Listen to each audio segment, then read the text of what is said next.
اینجا استودیوی ورزش 3 و یک قسمت دیگر از ویدیوکست های معروف ما. دیگه وقتی آریا تو باشی که اصلا دیگه شهرت از در و دیوار در کنار شما. حالت خوبه؟ بریم. علی جان خیلی خوش اومدید. عرض ادب آقا. با چهره بشاش و وجیه المله عزیزی دارم. خب امروز می‌دونید که راجع به چی می‌خوایم صحبت کنیم دیگه؟ برای بازیکنی که از بازیکن‌های مورد علاقت، مردی که عنوان مرد سال فوتبال ایران که اختصاصاً توسط ورزش 3 و تحت عنوان توپا داده میشه رو امسال از آن خود کرد. خیلی از فوتبالیست‌ها ناراحت شدن از این موضوع، به من بسیار گلایه کردن. آقا چرا رامین رضاییان رو به عنوان مرد سال انتخاب کرد؟ فصل خوبی نداشت که من میگفتم نه، در این فصل از زمانی که رفت فولاد اومد به تیم ملی فصل بسیار خوبی داشت، در اردوهای تیم ملی خوب بود و در جام جهانی هم که فوق‌العاده کار کرد و بازیکنایی که میگفتن پس شما ما رو ندیده گرفتیم در مثلا لیگ نخبگان آسیا و جایی از این دست یا لیگ برتر فوتبال قابل حدس داره میشه کیا دیگه. خب اول اینو بگیم که اگر رامین نه پس کی؟ من به نظرم شجاع فوق‌العاده بود، هم در جام جهانی هم در لیگ. بیرانوند فقط به خاطر جام جهانی بیشتر، در لیگ هم بد نبود، مثلا در بازی پرسپولیس نمایش درخشانی داشت. یاسر آستانی رو میتونستیم ببینیم در قواره یک بازیکن به عنوان بهترین های امسال. علی قلی زاده هم در بیرون از ایران فوق‌العاده بود. امیرحسین حسین زاده هم مثلا در به خاطر تداومش در درخشش بازیکن فوق‌العاده بود. دانیل اسماعیلی فر هم به نظر من در لیگ خیلی خوب بود، در چیز خوبی خب دیگه اصلا به جام نرسید، نمیتونست تو این لیست باشه. بنابراین با وجود تمام تیرهایی که به سمت من شلیک شد، ولی از انتخابی که توسط مردم و کارشناسان انجام شده بود دفاع کرد. سلام و عرض ادب خدمت همه مخاطبان گرامی و محترم سایت ورزش 3. خیلی خوشحالم، باعث افتخارم که در کنار شما تو بزرگوار و در مقابل مردم حضور دارم. در مورد بحث اولتون فکر کنم اصولا اصلا در حتی توپ طلا و همه در واقع جوایز فردی جهان وقتی در سالهای جام جهانی یک تورنمنت باشه معمولا اون تورنمنت مورد توجه قرار میگیرین. حالا فقط مربوط به ایران نیستش، دنیا هم معمولا کسی که در جام جهانی مثلا در ادواری که مسی مثلا اگه در یک دوره خیلی خوب بوده یا مودریچ در جام جهانی 2018 شاید بهترین بازیکن فصل نبود در همه تورنمنت. این حالا در مورد ایران هم این اتفاق افتاده و در واقع رامین اینو باید در نظر گرفت که یک بازیکنی که در نیم فصل اول مورد غضب استقلال، حالا چیزی که خودش معتقده، هم مورد غضب کادر مدیریتی هم کادر فنی قرار گرفت، در نیم فصل دوم در تمام مسابقاتی که در فولاد بازی کرد فکر کنم در همش یا گل زد یا پاس گل داد و احتمالاً بهترین بازیکن نیم فصل نیمه تمام دوم ایران بود و از در جام جهانی هم یک برای سومین دوره ما چنین بازیکنی در تاریخ فوتبال ایران نداشتیم. یکی از علتاش اینه که ما در ادوار مختلف و به دلایل مختلف استمرار نداشته حضورمون در جام جهانی و به عنوان مثالی که مثل علی دایی 2 دوره شرکت که خیلی از بزرگان ایران قبل از انقلاب 1 دوره بودن و رامین رضاییان در سومین تورنمنت خودش آمار خیره کننده از حیث فردی به جای گذاشته. الان بهترین بازیکن تاریخ فوتبال ایران در جام‌های جهانی هستش و اینها میتونه یک بازیکن رو فارغ از نام رامین رضاییان تبدیل به بهترین بازیکن یک سال بکنه. اول از همه عرض سلام و ادب دارم. واقعا صحبت کردن جلو شما دو تا عزیز خیلی سخته.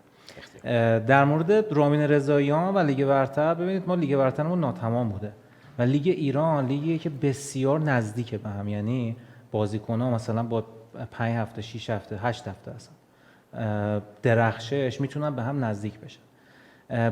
از لیگ ما هم 8 تا بازی مونده بود و تموم شده بود. اگه بخوایم در مورد بهترین بازیکن صحبت کنیم شاید معیار خوبی نباشه این لیگی که داشتیم. درست میگی. و در خصوص انتخاب رامین رضاییان ببینید همه چیز بحث فنی نیست در انتخاب یک بازیکن. باید معیارهای دیگه‌ای هم ببینیم، مثل نمیدونم اون اخلاقی که داره، اون نمیدونم اراده‌ای که داشته، اون فنی که داره. رامین رضاییان با توجه به اتفاقاتی که در استقلال براش افتاد با یه اراده قوی اومد برگشت و تیم ملی رو پس گرفت. یعنی باید ببینیم. من یادمه شما یه پادکستی رو ضبط کرده بودید زمان جام جهانی که خودتون گفته بودین، البته رامین هم از شما گله کرد بابت این داستان که چرا گفتید که تیم ملی دیگه نباید به من این فرصت رو میداده و اینا و با دو تا پارچه بهترین بازیکن آره بود اینجا نشسته و عبور کرد. قشنگ من یادم شما گفته بودین که باید تیم ملی عبور میکرد. واقعا هم حرف منطقی بود عبور از رامین رضاییان، ولی انقدر اراده قوی داشت و خودش رو ثابت کرد به تیم ملی و به امیر قلعه‌نویی که اون جایگاه ثابت رو در جام جهانی گرفت. آره اینو حالا این درسته. خب و تو الان می‌خوای بگی حقش بود مرد سال بشه دیگه؟ قطعا چون در جام جهانی که بالاترین لول فوتبال دنیاه، رامین حرف اول رو زد در ترکیب ایران و باید این کاپو میگرفت. اوکی خب ببین الان این زمانی که این پخش میشه ممکنه رامین تیم بعدش معرفی شده باشه که ممکنه فولاد باشه. من یه حسی هم دارم که ممکنه نساجی هم باشه. استقلال که برگشت به استقلال ممکن نیست به نظر من. دیروزم صحبتی که کرد در واقع خودش رو پرسپولیسی معرفی کرد. من پرسپولیسی بودم در استقلال در واقع مستاجر بودم، مثلا مهمون بودم تو استقلال. سپاهانم که فکر نمی‌کنم بشه. پرسپولیس هم امروز هم با آقای تاتار صحبت کردم، گفتش که ما نمیخوایمش، حتی با مثلا 1/4 قیمت هم نمیخوایمش. خب یعنی ما تیممون نیازی نداریم برای چیز. و دیگه در بین تیم‌های بالانشین فولاد تیمیه که توش رفته تجربه خوبی هم داشته. نساجی هم تیم جاه طلبیه، شاید نساجی هم جای بدی نباشه برای رامین رضایی. اگر در خارج نشه، من خارج رو خیلی سخت میدونم بازیکن در این سن و سال از ایران جابجا بشه. خودم گفتش که من دوست دارم کنار مردم ایران باشم. برای چی کنار مردم ایران باشه؟ ولی یه مقدار این جنبه‌های مسابقه رامین رضاییان هم مورد پسند عده‌ای قرار میگیره، هم مورد سرزنش. خیلی بامزه است. ولی یک شور و یک ویژگی صحبتی داره که معمولا مخاطبان رو میخکوب میکنه. حالا ممکنه یک نفر منتقد باشه. کلا کریر و رفتار رامین رضاییان یک شکلی هستش. ما تقریبا در مورد بازیکنی داریم صحبت میکنیم که 12 13 ساله علیرغم سپری کردن مشکلاتی که ممکنه هر بازیکنی رو از سطح اول دور بکنه، ما بازیکنانی داشتیم مثل مهدی هاشمی نسب، مثل علیرضا نیکبخت که در مواجهه با فشارهای از این دست دچار افت محسوسی در فوتبالشون شدن، از در واقع سطح اول کنار رفتن. ولی رامین رضاییان به هر قیمت و طریقی تونسته خودش رو در سطح اول نگه داره و آدمی با چنین ویژگی‌های شخصیتی معمولاً یا مورد اقبال یک گروهی هستش یا مورد غضب. حالا ممکنه من به عنوان یک مخاطب بگم که یک بخشی از رفتار رامین رضاییان مثل واکنشی که دیشب داشت در حالا مسابقه تلویزیونی خودش، یعنی دوشنبه شب حالا هر موقع پخشه، یا کارهایی مثل تصاویری که اینستاگرام منتشر کرده در سالهای اخیر، دویدن در حالا زیر پل و خیابان، اینا ممکنه مورد پسند یک عده نباشه. ولی حداقل یک فکر کنم همه در مورد یک چیز توافق داریم که رامین رضاییان دیده میشه خیلی، یعنی یک هنر و عرضه و یک توان دیده شدن و مورد در چشم قرار گرفتنی داره که من خیلی هستم این کاراشو. اصلا با یه تایتل کلی میشه تعریف که ستاره منشه واقعا. یعنی ما در سلبریتی حالا ستاره بزنیم. آره در فوتبالی که ما زیاد ستاره تولید نمیشه و بازیکنی که بیاد بار در واقع محبوبیت و بردار زیاد نداریم، رامین جزو کساییه که این رو داره. ولی یعنی با جرئت میگم برانکو دل خوش رامین نداشت. اینا این چیزایی که میگم که تجربیات عینیمه با آدمایی که نشستم حرف زدم. مثلا برانکو میگفتش که رامین میاد این لوگوی مثلا پرسپولیس رو میبوسته تا سکوها رو تحریک میکنه علیه که حتما بفرستیمش تو زمین. آقای موراس همینطور با وجود اینکه به هر صورت حتی یه جور سیستم سپاهان رو چیز برای اینکه رامین آزاد شده در نفوذ شرکت داشته باشه باش چیز نداشت. اسکوچیچ که اصلا قبولش نداشت. ساپینتو باش با وجود شروع خوب در نهایت اصلا چیزی بود که با اینکه استقلال مخالف جداییش بود اصلا بره. یحیی هم با وجود اینکه دنبالش بود که بیارتش و اینا خیلی زود از رامین سیر شد. البته یه دوره بعداً دوباره می‌خواست بیارتش و البته جواد نکونا. یعنی اینا هیچ کدوم با رامین در واقع در یک دوره طولانی ارتباط خوبی نداشتن. با وجود اینکه از آمادگی بدنی رامین راضی بودن، ولی چند تا نکته داشته که اینکه مثلا شاید ضعف دفاعی به عنوان دفاع راست و یکی هم همین خیلی جلو در واقع در دید تماشاچی بودن و شاید اون فضایی که رامین در تیم دور بر خودش ایجاد میکنه و محبوب بازیکن‌های تیم نیست و یه جور بازیکن جدا افتاده و منزوی هم هست در همه تیمایی که بازی میکنه. ببینید رامین انقدر فنیش خوبه که بخواد نخواد بهش پرداخته میشه و نظر من انقدر تو چش بودن به نظرم زیاد خوب نیست. شما ستاره منشی رو میگید، من یه مثال از همین خود تیم ملی ایران بزنم. ما مهدی طارمی رو انقدر این داستانایی که رامین داره رو در مورد مهدی طارمی نمیبینیم، ولی خب مهدی طارمی پرداخته میشه چون فنش خوبه، بازیکن خوبیه، ستاره بوده، شبیه اون باشه. ببین خب ما توی مثلا فوتبال در واقع بیرون از ایران هم بازیکن از این دست خیلی داریم، بازیکنایی که با مثلا دیدید مثلا تیم ملی فرانسه اون فراخوان بازیکن بعد یا اون مثلا با یه تیپای میان بله کفش زنانه پاش میکنن، لباسای عجیب غریب میپوشن. اصلا از این دست در واقع تو اون شو بیزنس فوتبال بازیکنای زیادی هستن دوست دارن. آخه یکم اگزاجره شده است آقا از طرف رامین. نیمار هم مثلا همینجوری خیلی بازیکن شکلی میگم مارادونا بله بوده. من فضای رامین رو اینجوری میگم یکم اگزاجره شده داره به این قضیه پرداخته میشه بابت. خودش اصلا آدم اگزاجری هست دیگه رامین. مسابقه شبش. حالا رامین یک در واقع سرفصلی در فوتبال ایران به نام هشتگ هرچی سرمربی بگه اصلا از زمان اختلاف در واقع رامین و برانکو و حالا اون بازی کردن موسیمانی، یک چیزی که من همیشه خودم به عنوان یک مخاطب حس می‌کنم اینه که رامین قصد داره خودش رو از همه بازیکنان و شامل حتی سرمربی بزرگتر و مهمتر و در چشم‌تر نشون بده. من در دوره‌ای که پرسپولیس بعد از گذراندن یک حالا مقطع فاجعه وار و چند سال نتیجه نگرفتن تبدیل به یک تیم کوبنده و سرحال در فوتبال ایران شده بود، در نیم فصل اول سال 95 96 در حالی که پرسپولیس از همون هفته اول مشخص بود که مدعی اول قهرمانی بعد از اون حالا فصلی که برانکو از دست داد در هفته پایانی مقابل راهن، ما شاهد یک تیم یک دست و سرحال و دونده و هجومی بودیم به اضافه یک موضوع حاشیه‌ای به نام رامین رضایی، یعنی بازیکنی که همون کاری که در کنار زمین حتی هنگام گرم کردن به دنبال جلب توجه تماشاگران بود. بازی با صنعت نفت اومد تو یک پاس گل داد، پرسپولیس اون بازی رو برد به مهدی، ولی رامین رضایی عکس العملی نشون داد، بغض کرد، در کنار زمین راه رفت، به جشن ملحق نشد و کارهایی کرد که در واقع من فکر می‌کنم اگر شما هم به عنوان یک سرمربی باشین احساس می‌کنین شاید منفعتش در کوتاه مدت خیلی زیاده ولی در دراز مدت پرسپولیس رو از یک تیم، یعنی پرسپولیس در یک مقطعی چند بازیکن مشابه رامین حتی در مرحله مثل محسن مسلمان رو هم کنار گذاشت و تبدیل شد به تیم 97 که حالا با اون وضعیت بغرنج و متلاطم به فینال آسیا رسید.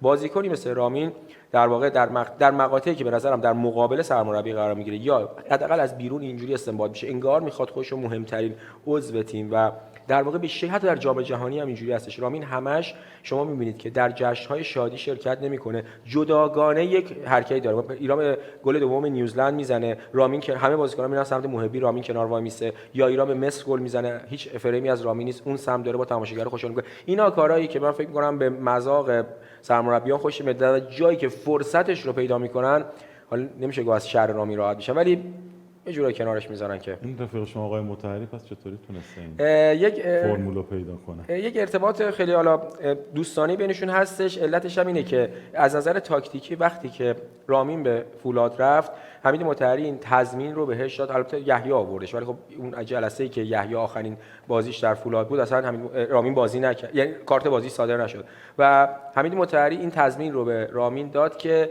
میتونی به سبک بازی و فرم بازی مورد علاقت بپردازی، میتونی جلو بری، همه کاره تیم هستیم. در اولین بازی مقابل ملوان در انزلی تمام ضربات ایستگاهی و خطا، هر چی خطا در نیمه زمین ملوان بود، حتی اگه پنالتی میشد و هر چیزی وقتی به رامین سپرده میشه، در واقع حمید مطهری همین الان هم چنین فکری میکنه. تصورش بر این هستش که رامین یک بار فنی به تیمش اضافه میکنه و در واقع در خصوص در پست جلو و در واقع در پشت سرش هم از مدافعان، حالا محمد قریشی اغلب در این پست بازی میکنه، در مدافع وسط سمت راست که رامینه، در واقع ازش خواسته که پشتش و پوشش بده. یک چیزی هست که در فوتبال رامین خیلی به مشکلی وقتی میخوره. رامین یک نیم فصل اومد پرسپولیس، اگه خاطرتون باشه در دوره یحیی و پرسپولیس در دوحیل بله و پرسپولیس چند گل از سمت رامین خورد به خاطر اینکه رامین به صورت غریزی خیلی علاقه داره که حملات شرکت کنه و حمید مطهری این تضمین رو میده، یک اعتبار رو به رامین میده و حالا مثل که شما گفتید از همچنان فولاد براش بهترین گزینه هستشون. خیلی تاکتیک فولاد من فکر می‌کنم این حرف تو که درسته. از من استنباطم از صحبت تو اینه که انگار رامین اگه بره در یک تیمی که تیم بپذیرتش به عنوان ستاره تیم، میتونه بهترین عملکردش رو داشته باشه. ولی اگه در جایی باشه که بازیکن‌های همتراز یا شاید مثلا اسمی‌تر، چون یک رقابتی در تیم‌های در هر تیم فوتبال هست برای شماره یک بودن، مگه اینکه بازیکن‌ها باشن این خصلت رو اصلا نداشته باشن. ولی اگه 2 یا 3 یا 4 ستاره در تیم باشن، اونا دوست دارن هر کسی دوست داره خودش نفر اول تیم باشه. شما این معنیت رو تو مربی‌ها هم خیلی زیاد می‌بینی و همه اغلب مربی که صحبت می‌کنن همش دنبال پروموت کردن خودشون، در حالی که ما می‌دونیم که آقا مثلا کارشون خوبه ولی هی می‌خوان بگن که آقا من این داستان رامین به نظرم به این شکل در فولاد اون مثلا بازیکن بزرگ و مهم فولاد ساسان انصاری بله. که ساسان انصاری خودش یک در واقع ضد ستاره است به نوعی هستن، بازیکن زحمتکش در خدمت تیمه. و حالا و جالبه که من یه نکته خیلی کوتاه بگم که همین فولاد و در همین رختکن فولاد زمینه یک انتقال یک بازیکن مهم و تاثیرگذار در فوتبال ایران که خیلی محبوبه به این تیم تقریبا فراهم شده بود، ولی فضای رختکن از سرمربیش خواست که لطفاً اجازه ندید که این بازیکن بیاد، به خاطر اینکه در واقع همه تیم رو تحت تاثیر خودش قرار میده و به نوعی رئیس رختکن میشه. اما در مورد رامین رضاییان به خصوص در فولاد این به نوعی اصطلاح پذیرش، این در واقع تیم به این پذیرش رسیده که میتونه یه بخشی از بار هجومی بهش بسپره، در کنارش اجازه اون ارضای اون حس ستاره محوری و در واقع نفر اول بودن رو هم به رامین میدن همین بازیکن بزرگ مثل ساسان. از تو بپرسم آیا رامین قیمت چیزی که الان من شنیدم به هر صورت بالای 200 میلیارد تومان است، استقلال و هر تیم دیگه درخواست کرده، حتی فکر کنم هولوش 250 میلیارد تومان برای خودش قیمت گذاشته. در واقع رامین خودش یه بازیکن بالای 1 میلیون دلار فرض میکنه در بازار ایران. من فکر نمی‌کنم الان دیگه تیم باشه که این مبلغ رو بهش پرداخت کنه. ظاهرا فولاد در حدود هولوش بالاترین قیمت که الان تنها تیمی که بده بالا فکر کنم بالای 70 میلیارد بده دیگه، در همین هولوش بده بشه. و خب اگه طرف آدم فکر می‌کنه اگه می‌خواد 70 میلیارد تومان بگیره خب میموند استقلال دیگه، یعنی استقلال میتونست با 70 میلیارد بمونه و حالا نمیدونم این معامله یا این معادله به نفعش تموم میشه یا به ضررش تموم میشه. تو به نظرت استقلال اون بهتر بود توافق می‌کرد؟ دیشب رامین یه حرف قشنگی در برنامه حالا پخش شد زد، این بود که گفت من قراردادم در کاغذی که امضا کردیم 1.2 میلیون دلاره و من همون پول رو میخوام بگیرم و کار کنم. یه اتفاق بعدی که در ایران افتاده متاسفانه بازیکنایی که لولشون خیلی رفته بالا خودشون رو در مقیاس دلار حساب میکنن و میگن آقا من دلاری میخوام قرارداد با شما بدم. خب این رامین هم این قضیه رو داره میبره جلو و گفت این چرا بعد این اتفاق؟ چرا آخه باید این کار صورت بگیره در ایران؟ خوب و بدش وقتی ببینید وقتی تمام بازیکن‌های ایران در اشل ریال دارن دریافت میکنن باید این قضیه واسه همه باشه، نه که ما مثلا یک کسی رو جدا کنیم بیاریم جلو. ممکنه شما در شرایطی باشی کالایی داشته باشی خریدار خاص خودش رو داشته باشه بتونی دلاری هم بفروشید. حالا تو حراج تهران هم یه تابلوی ممکنه 40 میلیارد فروش بده. من نظر شخصی من، شاید این چیزی که میگم اشتباه باشه، ولی خب اگر یک اشلی در نظر گرفتن برای همه باید در نظر بگیریم. اگه سوالتون که آیا در استقلال میمون بهتر بود یا نبود، بحث اینه که ببینیم اصلا بحث قرارداد وسطه یا بحث فنی وسطه. دیروز رامین رضاییان به صراحت گفتش که من آقای سهراب بختیاری زاده من در تاکتیکش نمی گنجیدم و نمیتونستم ادامه بدم و اینا، ولی ایشون به من مستقیم اینو نگفته که من بعید نمیدونم گفتن یا نگفتن. اینا هم در نظر داشته باش که رامین در دوره اولی که سهراب در استقلال سرمربی شد در واقع بعد از موسیمانه کار رو در دست گرفت، دومین تجربه سرمربیگیش در استقلال بود دیگه و رفت تیم اریان رو برد. بله خودش دیشب گفت من اونجا خیلی خوب برای آقا سهراب بازی کردم، خیلی تعریف خوبی از سهراب بختیاری زاده کرد. ولی وقتی الان در تاکتیکش جا نمیگیره به نظرم جدایی به نفعشه. دقیقاً اتفاقاتی که با ساپینتو برای رامین رضاییان افتاد الان هم با سهراب بختیاری زاده داره برای رامین میافته. و وقتی رامین در تیمی مثل فولاد خوزستان جا افتاده، ما حتی فلش بک هم به قبل بزنیم، رامین در راهن ستاره شد، یعنی در این تیم‌ها خوب جا میگیره و در فوتبال خودش رو مطرح میکنه. و وقتی همچین تجربه از رامین وجود داره، رامین پس بهتره بره در تیم‌هایی مثل فولاد بازی کنه که محوریت رو خودشه، محوریت تیم همونجوری که سرمربی میگه و حالا اینجوری که آریا گفتش که دستشو باز گذاشته بوده، شوری بپا کن. آره دستشو باز گذاشته آقای حمید مطهری، به نظرم پس اونجوری خودشو میتونه نشون بده دیگه و جدایش از استقلال تصمیم درستیه با این اوصاف. جالبه که در واقع سرمربی فولاد به هیئت مدیره اعلام کرده که من حتی تا پایان فصل دیگه حاضرم در واقع نقل و انتقالات بسته بشه با جذب رامین، یعنی در واقع اینقدر این انتقال رامین برای باشگاه فولاد الان مهم هستش، فکر می‌کنم هم انجام بشه احساس. ولی یه چیزی دوست دارم در موردش صحبت بشه، چون در مورد برنامه دیشب صحبت کرد. یه لحظه‌ای رامین رضاییان که حرکت خیلی غیر عرف و عجیب انجام داد و وسط صحبت‌های قاطیش که از احساسی بود تا فنی بود تا حالا دفاع از خود بود، یه لحظه پا شد و خواست یقه‌شو باز کنه و باز هم کرد و لباسش رو نشون داد و در واقع گفتش که حالا برند ایرانی استفاده کنم، چون برنامه پارسال یک حالا لباس ابریشمی یه مارک معروفی بود که سریع هم خب اون جامعه استاکر مجازی رفته و قیمتش هم در آورده و خیلی اتفاق عجیب و غیر منتظری بود و یه ذره به نظر من شاید غم انگیز باشه، چون بازیکن‌های این نسل با چیزی روبرو شدن و با فشاری از سطحی از فشار روبرو هستن که فکر می‌کنم در تاریخ فوتبال ایران سابقه نداشته. ما در گذشته با بازیکن‌هایی داشتیم که انقدر شاید مورد سرزنش عمومی بابت نشان دادن سبک زندگیشون قرار نمی‌گرفت. ما دهه 70 دنیای جدید اینه دیگه. ولی من فکر نمی‌کنم در دنیا اینقدر مثلا بازیکنی مثل لامی یامال یا رونالدو اینقدر منفور باشن. بازیکن ایرانی الان خیلی تحت فشار هستن که زندگیشون رو پنهان کنن یا یک جوری یک قشر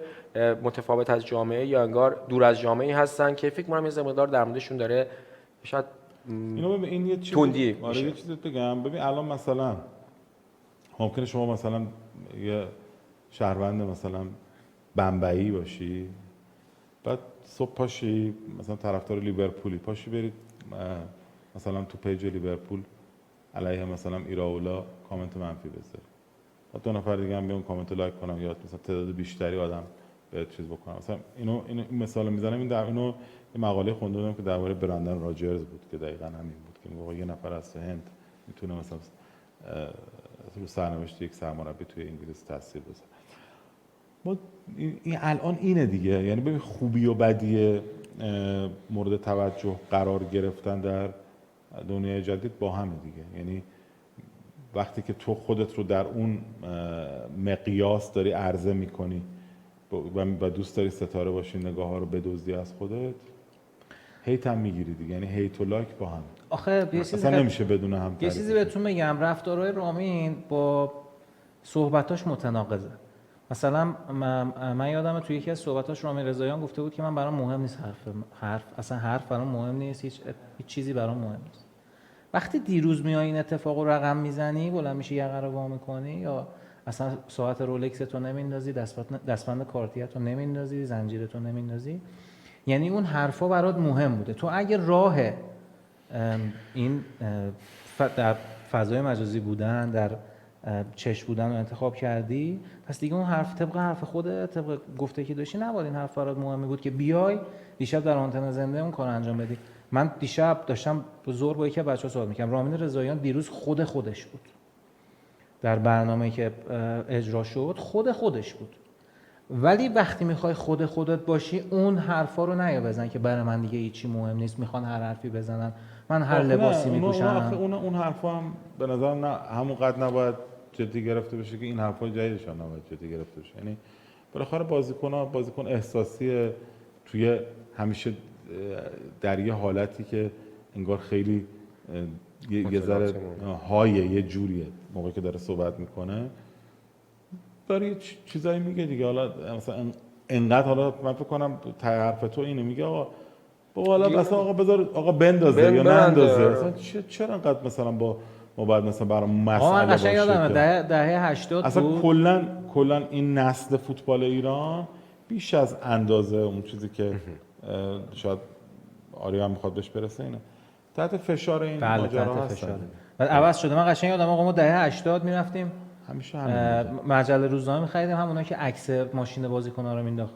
من اصلا ماشین بازیکن‌ها رو می‌دیدم، اصلا روزنامه رو به خاطر این عکس‌ها می‌رفتیم می‌خریدیم ببینیم و هیچ چیزی اینجوری نبود. اصلا رویای فوتبالیست شدن یه بخشیش فکر کنم همه حالا بچه‌ها دارن، تقریبا 90%شون یه بخش غالبش در سن پایینی به علت در واقع تماشای این سطح از رفاه یعنی ما می‌خوایم یه روز اینو تجربه کنیم، این ماشین و این فوتبالیستا بالاخره فوتبالیستای مثلا که میلیون دلاری ان همشون مشتریای مثلا ماشینای گرون قیمت، ساعتای گرون قیمت، اینا یه چیزایی هستن که در دنیای امروز و اینا بالاخره بله مورد توجه و یک کامیونیتی و قشر رو نمیدونم دنبال کننده و چیز خاصی. این خیلی مهمه که داره. ما در صفحات مجازی می‌بینیم که یک بخش قابل توجه، معمولا این عرضه و تقاضا به هم مربوطه دیگه. وقتی شما در واقع می‌بینید که اینقدر همه‌گیر هستش، به علتش هم یه بخشش فراگیر بودنه. یعنی هم رسانه ورزشی یه وقتی مجبوره یا هر رسانه‌ای که بخشی از اخبار خودش رو به این موارد اختصاص بده، به خاطر در واقع فراگیر بودن مخاطبانش و یه بخشی از مردم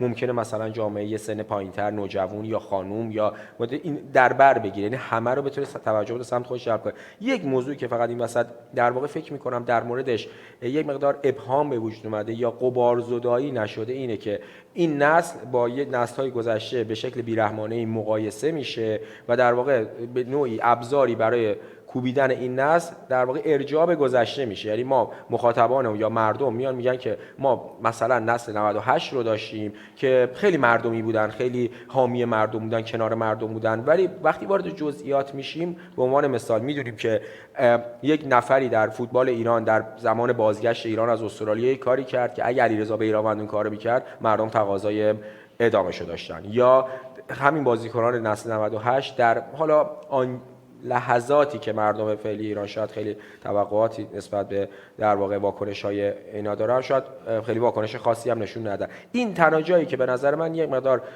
واقعیت شاید یک هراسی وجود داره حتی از سمت رسانه برای پرداختن به این که بازیکن دهه 60 بازیکن دهه 70 با بازیکن سال 1405 به نظر من تفاوتی نداره، آنچنانی نداره. آره واقعا از نظر رفتار یا سوء رفتار، اگر سوء رفتار خیلی مهمه که مورد نقد عمومی قرار میگیره، همونقدر اینها کارهای عجیب و غریب کردن. مثلا میگم الان دو تا میخوایم متناظر هم دیگه بگیم، بیرانوند و عابدزاده رو میتونیم بگیم دیگه. بیرانوند مثلا پستی گذاشته، مثلا اومده صحبت کرد تلویزیون، بعد داستانش رو پستی علی علیدایی گذاشته، خیلی هیت گرفته. عمرضا عابدزاده به عنوان محبوب ترین بازیکن تاریخ فوتبال ایران دارم اینو میگم، به عنوان ابرستاره تاریخ فوتبال ایران. عمرضا عابدزاده اومد در یه برنامه بود که تیم منتخب جهان مهدی پاشزاده فرستاده اومد با توهین‌آمیزترین شکل و آدم باورش نمیشه. الان ما تصور نداریم که علیرضا بیرانوند اگر شجاع خلیلزاده به چنین افتخار بزرگی برسه اینقدر به صراحت بیاد بگه که اصلا این کیه، این در حد این نبود که بره. یعنی شما فکر کنید الان شجاع از سوی فیفا در تیم منتخب یا رامین رضاییان در تیم منتخب مثلا هو اسکورت قرار گرفته، بلافاصله دروازه‌بان تیم ملی یا مهدی طارمی بزرگ تیم ملی بیاد مصاحبه کنه و بگه که اصلا چرا مهدی طارمی یا چرا رامین انتخاب شده. یعنی ما دقیقاً می‌خوایم در واقع نکته که خیلی برای مهمه که دقیقاً مثالش میتونه احمدرضا عابدزاده باشه به عنوان همونجوری شما فرمودین یک ابر ورزشکار، یا اصلا شاید ما نظیر محبوبیت عابدزاده در فوتبال ایران نشیم.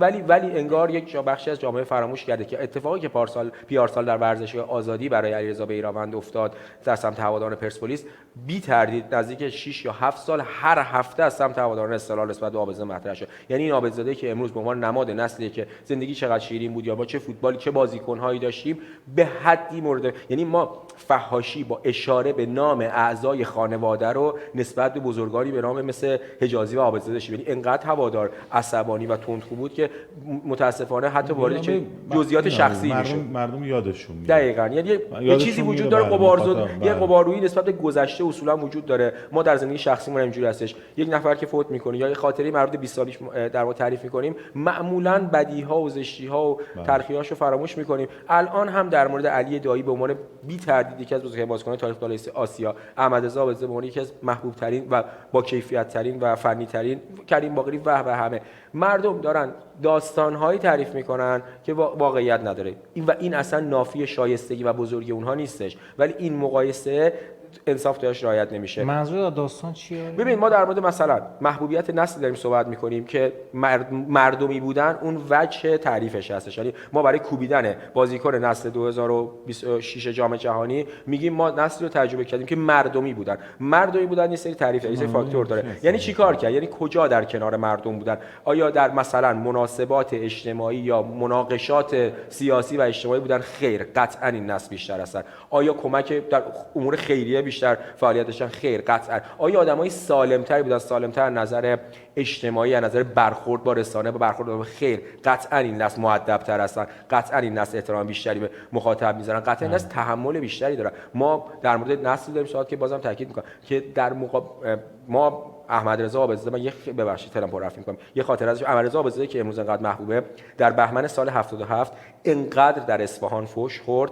که دقیقه 90 پنالتی پرسپولیس جلو پلیکی رو اومد بزنه که در به نوعی پاسخ هوادار رو بده، پنالتی رو زد بیرون و بعد از بازی بازداشت شد به خاطر زد و خورد و از اون روز داخل عمرش اصفهان نرفته پایان عمرش. بالا اون عابدزاده غبارزدایی شده، امروز شد تبدیل محبوب تره. نه من فکر نمی‌کنم علیرضا بیرانوند شخصیت مثل احمد رضا عابدزاده آدم بهتر. اونم یه چیز، اینم یه چیز، اینقدر مثلا نباید اینو سر اون بکوبیم. تو مثلا که ولی آره شما مخالفتی داری. مخالفت که دارم. ببین آخه یه بحثی از شما خیلی بحث اجتماعی شده در نظر گرفتیم. یه سری از این مقایساتی که میشه بحث فنیه و ما بحث فنی قطعا نسل 98 بهتر از نسل به هیچ عنوان نبود. اصلا ما در مورد شک دوره داریم نکن صحبت آقا می‌کنیم که بازیکن ایران راحت‌تر اروپا نه، میرفت آریا. و مردم ایران راحت‌تر مهاجرت می‌کردن. شما از اون نسل چقدر لژیونر داشته؟ ما در مورد همین صحبت کردیم دیگه. مهدی مهدوی که لزوما از مهدی ترابی خیلی بازیکن بزرگتری بود که مهدوی که 12 سال بوندسلیگا باشه ولی ترابی نتونه.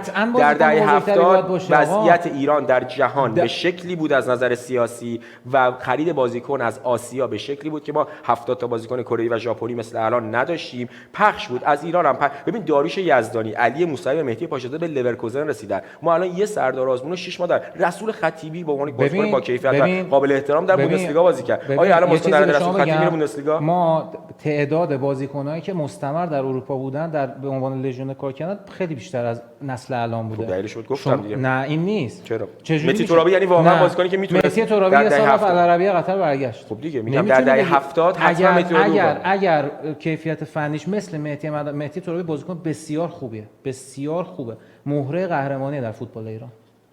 ولی اگر کیفیتش مثل مهدی مهدوی کیا بود قطعا از العربی یه سال میرفت اروپا و برمیگشت. نمیتونی از العربی من در مورد این موضوع لژیونر بودن نبودن البته نکته دارم. یعنی مثلا خب تو هیچ بازیکنی در تاریخ فوتبال ایران مثلا با کیفیت علیدایی نداری. حالا جالبه که اتفاقا تو الان بری آمار گلزنی علیدایی رو مثلا توی بایر مونیخ نگاه بکنی، توی بوندسلیگا رو کلا نگاه بکنی در فوتبال آلمان، آمارش یه آمار جالبیه. حالا بریم فکر کنم فصلی متوسط 4-5 گله. البته یعنی آمار درخشانی نداره. نه اینکه حالا بگم ولی استمرار داشته در فوتبال اروپا. الان مهدی طارمی اوکی، میخوام بگم وزن اون نسل و جایگاه تاریخیشون در فوتبال ایران خیلی جلوتر از قطعاً مهم است. ولی ما نسبت لژیونر مهدی میناوند 5-6 سال به عنوان بازیکنی که من یه سوال ازت بپرسم از نظر فنی. من اصلا بحث اجتماعیشو میذارم کنار، اصلا همه چیزشو میذاریم کنار. از لحاظ فنی رفتن به جام جهانی 2026 سخت‌تر بود یا 98؟ 98 قطعا سخت‌تر بوده. ما به مرور زمان آیا این به معنی که 2026 نمیتونسته بره؟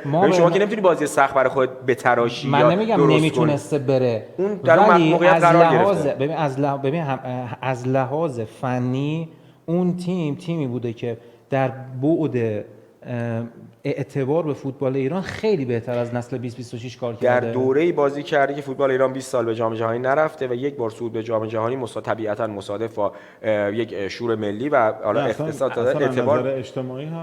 حالا در دوره اصلا زندگی نکن در اواخر دهه 70 یک تغییری در ایران به وجود اومد که رفتن تیم ملی به جام جهانی به نوعی نماد اون لقب گرفت و مردم وقتی از نظر اقتصادی از نظر اجتماعی در موقعیت امن‌تری نسبت به امروز حتما قرار داشته. این نظر شخصی نیست، آمار و ارقام مثلا تورم، شاخص مثلا درآمد سرانه، تولید ناخالص، اینا رو کنار بذاریم ما میفهمیم که مردم دهه 70 منهای اینکه اصلا آدمای باسواد یا بیسوادی بودن، یعنی یک پزشک یا یک مثلا حالا شغل کم درآمد، وضعیت بهتری از الان داشتن. زمانی که وضعیت بهتری داشتن نگاهشون نسبت به فوتبال منصفانه تر، مهربانانه تر و آرامتر بود و استقبال بیشتری از تیم ملی فوتبال میکرد. الان امروز من تصور میکنم یه بخشی از عصبانیت جامعه نسبت به تیم ملی فوتبال یا نسبت به هر چیزی که رنگ و بوی اجتماعی داره یه بخشش تاثیر گرفته از مشکلات اقتصادی. من خودم شخصا میگم، اگر پولم بیشتر باشه نگاهم مهربانانه تره. جام جهانی 2006 چقدر از داخل کشور مردم علیه علی دایی بودن که چرا خدافظی نمیکنه بره. این یک پادکست جداگانه میخواد که ما در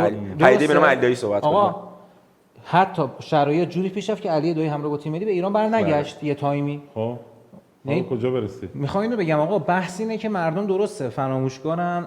اگه الان بود همچین فضایی رو برای علی دایی به وجود می آوردن در سال 2026 با همین خیلی بدتر. نه با همین شرایط محبوبیت که داره.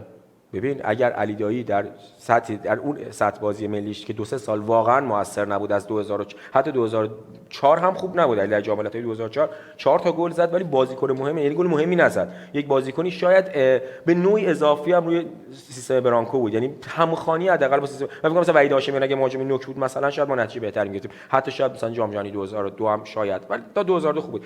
قطعا من فکر می‌کنم اگه علی دایی با اون در واقع ماندگاری در تیم ملی 3 سال الان قطعا خیلی تندتر باش برخورد میشه. مردم ایران نسبت به حتی بازیکنانی که شاید انقدر گناه بزرگی هم مرتکب نشدن خیلی با سختگیری بیشتری دارن برخورد میکنن به نظر من نسبت کادر فنی. درسته دلایل زیادی هم داره که مثلا شاید حالا یه چیزی واکنش مورد پسند مردم قرار نمیگیره، ولی من مردم بسیار سختگیرتری میبینم و عصبانی تری. طبیعی هم هستش، من خودم مردمو نمیگم انگار که مثلا من نشستم من به عنوان مخاطب قطعا امروز عصبانی تر از 20 سال پیشم، بعد سختگیرتر و به اضافه اینکه 20 سال دیگه علیرضا بیرانوند من بدیاشو فراموش کردم، پنالتی رونالدو یادم مونده، عکس العملش به ژاوی و احتمالاً من حدس میزنم که این نسلم 20 سال دیگه این روزهای خوبو تجربه ببین آریا در این که این نسل ممکنه که این نسل یه جوری در علیه نسل بدتر از خودش باشه. تا امروز که این بوده. ما در یادتونه سال 98 قبل از انقلاب مثال زده میشد دیگه، یعنی ما دقیقاً در دوره دهه 70 که بحث پول اومد فوتبالیستای دهه 60 مدعی بودن که شما یا این بی اخلاقی یا از جنبه مثلا اجتماعی نگاش میکردن که ما دهه 60 ها، یعنی این طبیعتا حالا یک مکسی وسط حالت انقلاب افتاده ولی دهه به دهه ما داریم اینجوری جلو اصلا آقا ما همین رو می‌خواستم الان مثال بزنم. ببینید نسل الان چرا اینقدر روش فضای منفی وجود داره؟ به خاطر مصاحبه ها و به خاطر موضع‌گیری‌هایی که داشتن. هی یه سریاشون حالا اسم نمیاریم، یه سریاشون به خدا بدترش قبلی خیلی میدونم یه سریاشون احمد زاویه اینا هم یه سریاشون در زمان خودشون مهدوی‌کیا به عنوان آدم نجیب در برنامه تلویزیونی نسبت به یکی از همبازیان ثابت خودش در تیم ملی به تندترین و بی‌رحمانه‌ترین شکل در برنامه جام ملت‌های 2004 غیر ممکن الان این بازیکن شرکت کنه. احمد زاهدزاده به صراحت همه رو تحقیر می‌کنه. علی بیرانوند برگشت ایران در فرودگاه مهرآباد مصاحبه که گفت ما بهترین نسل تاریخ از خودشون تعریف کردم. من دارم میگم آیا علی بیرانوند اومد بگه که اگه مثلا رامین تو تیم ملی باشه اصلا این آدم در حد تیم ملی نیست. ببین همین اسماعیل حلیل حرفو زد. درست همین حرف جری میکنه و باعث پاسخ نسل قبلی هم میشه و شما میفهمید که نسل بعدی مورد حجم این نسل قطعا قرار میگیره، چون این نسل تا سالها میاد میگه که ما 4 تا جام جهانی پشت سر هم رفتیم، نمیتونید دیگه تکرار کنید که این 4 تا جام. کارهای دهه در گذشته فوتبال ایران انجام میشد، بازیکن‌ها رفتاری با هم میکردن. خط خداداد عزیزی و علی دایی، نمیدونم احمد رضا آبادزاده نسبت به بسیاری از بازیکنان تیم ملی، رضا شاهرودی نسبت به مهرداد میناور، بازیکن‌ها رفتار تند و خصمانه نسبت به هم داشتن که حتی ما یک دونه‌اش هم امروز نمی‌بینیم. انقدر بازیکن امروز مؤدب‌تر و با فرهنگ‌تر نسبت به گذشته هستن. ما در مورد یک ما دهه 60 اصلا صحبت نمی‌کنیم. تو رسانه نمی‌بینیم ولی نه پشت در دهه 60 آره خشونت بازیکنان نسبت به هم دیگه و بی‌رحمیشون بحثو جمع بکنیم. بحث مفیدی هم بود به نظر من، اتفاقا نقطه عظمت خیلی خب این جا داره که با دیتیل و در واقع با جزئیات بیشتر درباره‌اش صحبت بکنیم. خیلی ممنون. اگه نکته‌ای دارین اضافه کنید. نه خیلی ممنون از وقتی که دادید. قربون شما. بچه‌ها اگر که کار ما تمومه آقای شکورخان خداحافظی کنیم.